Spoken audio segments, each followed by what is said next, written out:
पक्ष की स्थिति ये है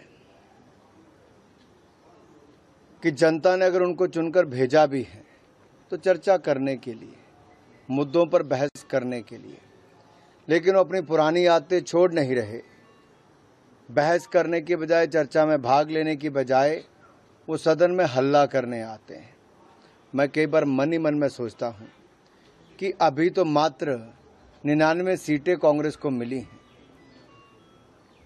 और पूरा विपक्ष को भी इकट्ठा मिला लें तो उससे ज़्यादा अकेली भारतीय जनता पार्टी की सीटें।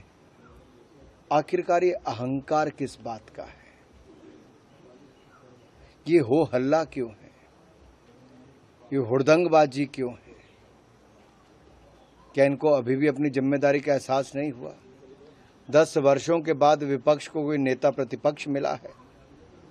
अपनी भूमिका निभाएं, सदन में चर्चा करें, चर्चा से भागे ना। और मैं कांग्रेस को याद कराना चाहता हूं, 2014 में मात्र 44 सीटें थी, 2019 में मात्र 52 सीटें कांग्रेस की थी और अब भी 99 हुई जो कम होकर 98 रह गई। अगर सारी सीटें मिला भी लोगे 3 बार की, तब भी हमारी इस बार से कम है। और एक कहीं ना कहीं ये तानाशाही रवैया कि जैसा हम चाहेंगे वैसा सदन चलेगा, ऐसा नहीं होता। स्पीकर महोदय को सदन चलाना होता है और हम सब लोग चर्चा में भाग, किसी भी मुद्दे पे बहस करने के लिए तैयार हैं। आखिरकार कांग्रेस बहस क्यों नहीं करना चाहती? सबसे पहले तो टीम इंडिया, जो भारत की क्रिकेट टीम है, उनको बहुत बहुत बधाई। 140 करोड़ भारतीयों को ये जो बड़ा जीत का तोहफा दिया है वो स्मरणीय है, यादगार है। और मैंने 1983 का पहला वर्ल्ड कप, उसकी जीत देखी, उसके बाद 2007, 2011 की देखी। लेकिन ये बीच में 13 वर्षों का इंतज़ार थोड़ा चुभ रहा था। पिछले ओडीआई में भी हम लोग फाइनल में पहुंचे लेकिन जीत नहीं पाए।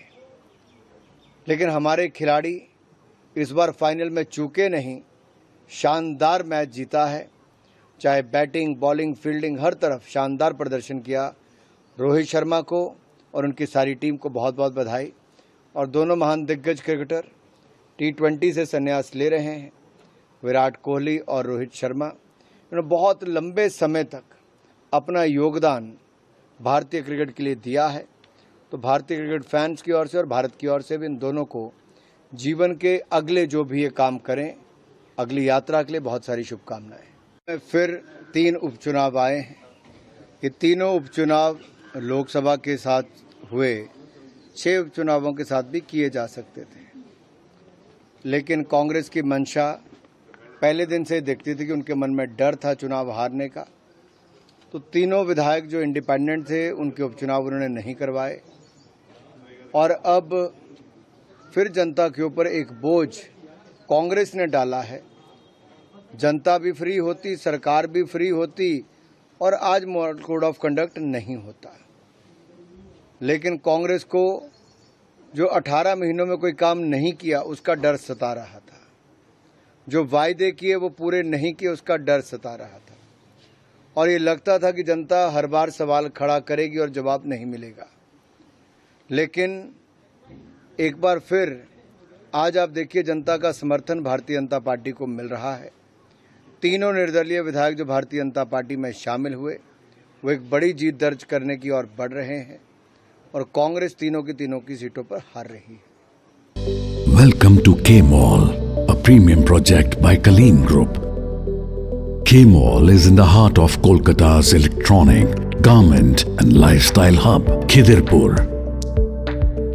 K Mall, which is designed as a world-class mall, is the outcome of endless effort of our experts, combined with modern superb techniques and new age design. Book now